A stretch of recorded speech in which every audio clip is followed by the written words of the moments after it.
तो हम स्टार्ट कर रहे हैं। हमने पहले वाली वीडियो में हमने क्या किया था, जियो से स्टार्ट किया था, general organic chemistry. General organic chemistry के हमने क्या देखे थे, दो टाइप के इफेक्ट देखे थे। एक देखा था हमने टेम्परेरी इफेक्ट, एक देखा था हमने परमानेंट इफेक्ट।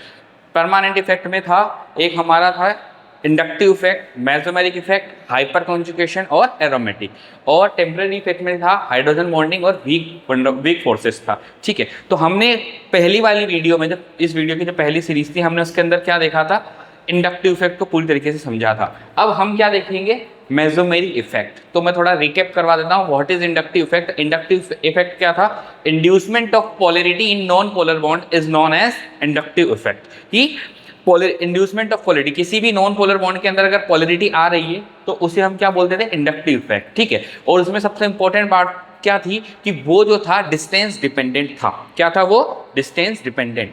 अब आप देखिए मेसोमेरिक इफेक्ट उससे अलग कैसा है, या आप बोल सकते हैं इसे advance form of inductive effect, या फिर हम इसे ना मेसोमेरिक इफेक्ट को हम रेजोनेंस इफेक्ट भी बोलते हैं। एक वर्ड है जो सबने सुना होगा, उसका नाम है कॉन्जुगेशन।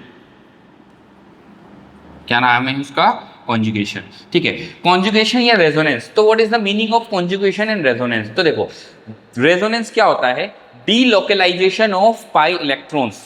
ठीक है, डीलोकेलाइजेशन ऑफ पाई इलेक्ट्रॉन्स, उसे हम क्या बोलते हैं, कॉन्जुगेशन। तो आप देखिए, किसी भी कॉन्जुगेशन के अंदर अगर लोन पेयर डोनेट हो रहा है तो वो क्या शो करेगा, प्लस एम इफेक्ट। और अगर कहीं से विड्रॉ हो रहा है तो वो क्या शो करेगा, माइनस एम इफेक्ट। तो मेसोमेरिक इफेक्ट एक्चुअल में क्या होता है कि किसी भी कॉन्जुगेटेड सिस्टम के अंदर से अगर लोन पेयर डोनेट हो रहा है, कोई भी फंक्शनल ग्रुप अगर मैंने लगाया है, अगर वो लोन पेयर डोनेट कर रहा है तो वो प्लस एम करेगा, मतलब प्लस एम इफेक्ट शो करेगा। और वहां से अगर विड्रॉ कर रहा है तो वो माइनस एम इफेक्ट शो करेगा। तो ये भी कितने टाइप के होते हैं, दो टाइप के होते हैं, plus M and minus M.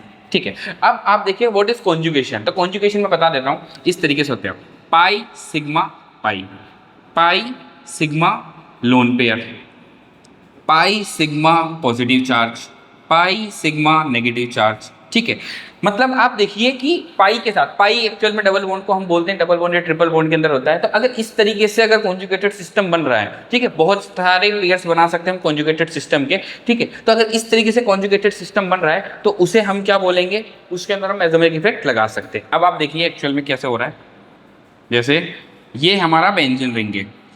ठीक है, ये हमारा बेंजीन रिंग है कॉन्जुगेटेड सिस्टम में। देखिए पाई sigma pi, pi sigma pi, pi sigma पाई। ठीक है, अब इसके अंदर मैंने क्या करा, एक के अंदर मैंने लगा दिया OH। ठीक है, और एक के अंदर मैंने लगा दिया यहाँ पे, एग्जाम्पल के लिए मैंने यहाँ पे लगा दिया है NO2।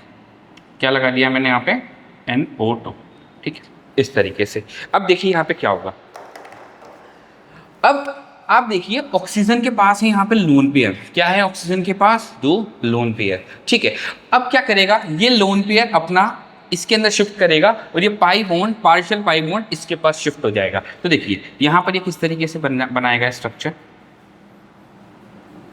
ये ऑक्सीजन के ऊपर पार्शियल पाई बॉन्ड शिफ्ट हो जाएगा और लोन पेयर को हम यहाँ पे नेगेटिव साइन से डिनोट करते हैं। देखो, बिना कॉन्जुगेशन डिस्टर्ब किए हमने क्या करा, लोन पेयर को बेंजीन रिंग के अंदर शिफ्ट कर दिया। फिर हम इसका एक और कैसे बना सकते हैं, देखिए आप,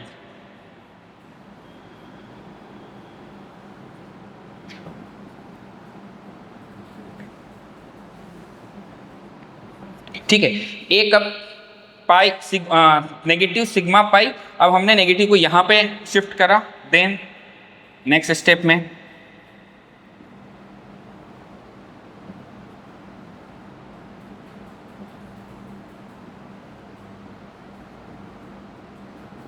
ठीक है,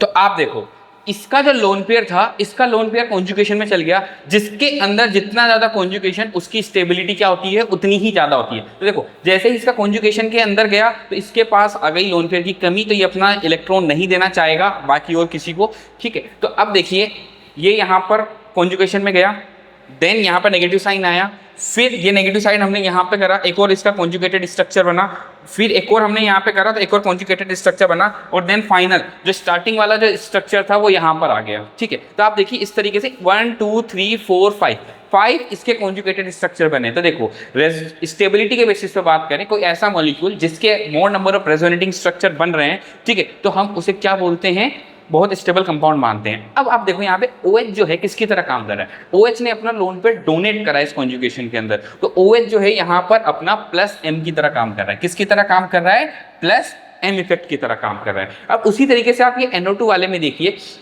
नाइट्रोजन और ऑक्सीजन, इनमें से मोर इलेक्ट्रोनेगेटिव कौन है, ऑक्सीजन है मोर इलेक्ट्रोनेगेटिव। तो ऑक्सीजन क्या करेगा, नाइट्रोजन के पास एक लोन पेयर है भी सही, लेकिन ऑक्सीजन को वो देने नहीं देगा। वो क्या बोलेगा, मुझे चाहिए, क्योंकि जो मोर पावरफुल होता है वो इलेक्ट्रॉन अपनी साइड सॉरी खींच के रखता है, ठीक है।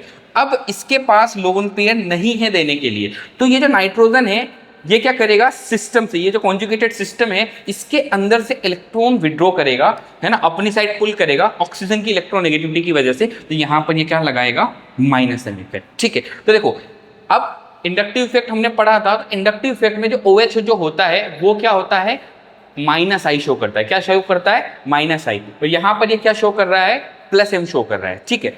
तो आप इस तरीके से समझ सकते हो कि इंडक्टिव इफेक्ट का एडवांस फॉर्म है मेसोमेरिक इफेक्ट। ये डिस्टेंस डिपेंडेंट नहीं है, डिस्टेंस डिपेंडेंट नहीं है, इसका बेसिक रीजन देखिए, यहाँ पर पूरे के अंदर देखिए कॉन्जुगेशन बन रहा है, तो जहाँ पर अगर कॉन्जुगेशन बन रहा है तो इस स्ट्रक्चर से हम वापस ये स्ट्रक्चर ले आए, ये बीच में तीनों कैनोनिकल स्ट्रक्चर बने, canonical structure resonating structure same होते हैं, ये हम सिर्फ शोइंग के लिए लगाते हैं, एक्चुअल में इनका रियल एग्जिस्टेंस नहीं होता, ठीक है। ये हाइपोथेटिकल स्ट्रक्चर होते हैं, एक्चुअल में जो रियल स्ट्रक्चर होता है वो होता है रेजोनेंस हाइब्रिड, ठीक है। देखिए यहाँ पर हम क्या कर रहे हैं, लोन पेयर पूरी तरीके से घुमा रहे हैं, ठीक है। तो इसने अपना लोन पेयर कॉन्जुगेशन सिस्टम में डोनेट किया, तो ये किसकी तरह काम कर रहा है, +M इफेक्ट की तरह। ये अपने कॉन्जुगेटेड सिस्टम से इलेक्ट्रॉन पेयर विड्रॉ कर रहा है, तो ये किसकी तरह काम करेगा, -M की तरह, ठीक है। तो प्रायोरिटी किसकी आएगी, इंडक्टिव इफेक्ट से ज्यादा प्रायोरिटी किसकी होती है, मेसोमेरिक इफेक्ट की। तो अब देखिए यहाँ पर भी आएगा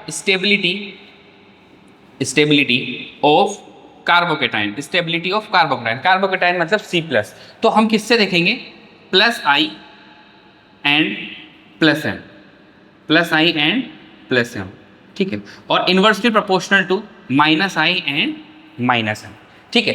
stability of carbanion, stability of carbanion यहाँ पर हम कर सकते हैं -I -M +I +MN, ठीक है। तो stability of carbocation directly proportional to +I +M, inversely proportional to -I -M। Stability of carbanion directly proportional to -I -M and inversely proportional to +I and +M। अब यहाँ पर acidic strength directly proportional to -I and -M, ठीक है, और inversely proportional to +I and +M। And then last basic strength, तो basic strength होता है directly proportional to +I +M, inversely proportional to -I and -M, ठीक है। तो 4 तरीके की अपन ने stability of carbocation, कार्बोएनायन, acidic strength and basic strength देखा। बेसिकली जो क्वेश्चंस आते हैं वो इन्हीं के बेसिस पे आते हैं, ठीक है। तो हमें अगर इंडक्टिव इफेक्ट भी दिया हुआ हो और मेसोमेरिक इफेक्ट भी दिया हुआ हो तो हमें प्रायोरिटी किसको देनी है, मेसोमेरिक इफेक्ट को। जैसे मैंने यहाँ पे देखा OH जो होता है, OH -I भी लगाता है और +M भी लगाता है, तो हमें -I को नहीं देखना है, हमें यहाँ पे +M को देखना है कि OH यहाँ पर +M लगा रहा है। प्रायोरिटी हमको किसको देनी है, +M को देनी है, -M को देनी है। इंडक्टिव इफेक्ट सबसे लीस्ट के अंदर आएगा, परमानेंट इफेक्ट के अंदर सबसे जो लीस्ट इफेक्ट होता है वो होता है। इसकी बेसिक जो रीजन है वो होता है कि वो डिस्टेंस डिपेंडेंट होता है, और ये क्या होता है, डिस्टेंस इंडिपेंडेंट, ठीक है। इंडक्टिव इफेक्ट +I -I की टेबल होती है, ठीक है। मेसोमेरिक इफेक्ट में भी +M और -M की टेबल होती है। अगर इसकी टेबल चाहिए तो आप कमेंट में डाल सकते हैं, देन इसकी टेबल की आपको PDF मिल जाएगी, ठीक।